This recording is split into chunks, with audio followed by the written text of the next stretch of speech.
What up, guys? I've been really enjoying the extra content on the Blu-ray for Friday the 13th Uncut, and I came across the disturbing actions of Gene Siskel upon the release of Friday the 13th back in 1980. Check this out. Peter Bracke. Well, I mean, the interesting thing about Betsy Palmer, of course, is she was considered a girl next door type. She's certainly not the type of actress you'd initially think of as a psychotic killer. Friday the 13th, along with Halloween, really helped start a trend, which was when you made a low-budget horror film, you tried to find an older actor or actress who of some notoriety to be in your film to give it more of a higher profile. For example, Halloween had Donald Pleasance. Betsy Palmer was in Friday the 13th.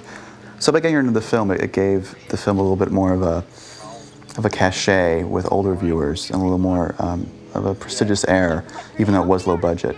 So at least they could say starring Betsy Palmer as opposed to a complete cast of unknowns. Although some people, for example Barry Moss, feel the film missed its best bet with Betsy Palmer in the sense that when she finally appears on screen, she's so rather butch and mannish that it sort of destroys her girl next door quality. Some people felt it might have been scarier if, you know, when she shows up, she's this nice apple pie old woman. You think, how on earth could this woman be a killer?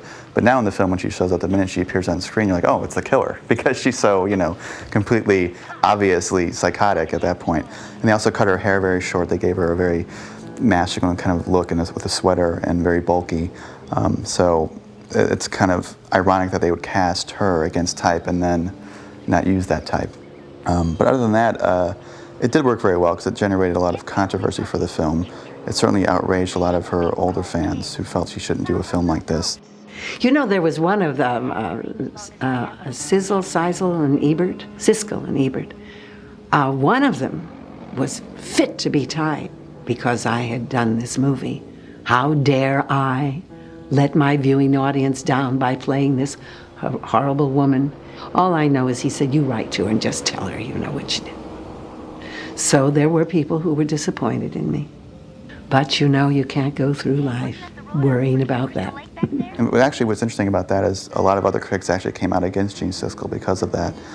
It's one thing to bash a film and criticize it. It's another thing to actually publish, you know, a well-known actress's number and incite people to go and protest her. I am shocked that a critic would put Betsy Palmer's address in a review and say that she should be chastised by the rank and file.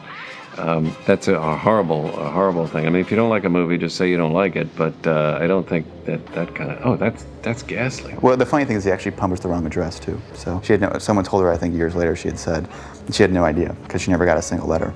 Did you catch that?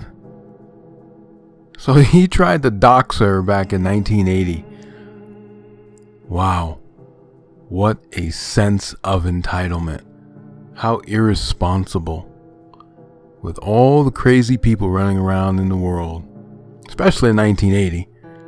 And this is one of the reasons why modern day celebrities, they live in gated communities. Because otherwise you'll just have, you know, randos showing up at your door. I've always found it fascinating how people feel like they're entitled to your artistic endeavors.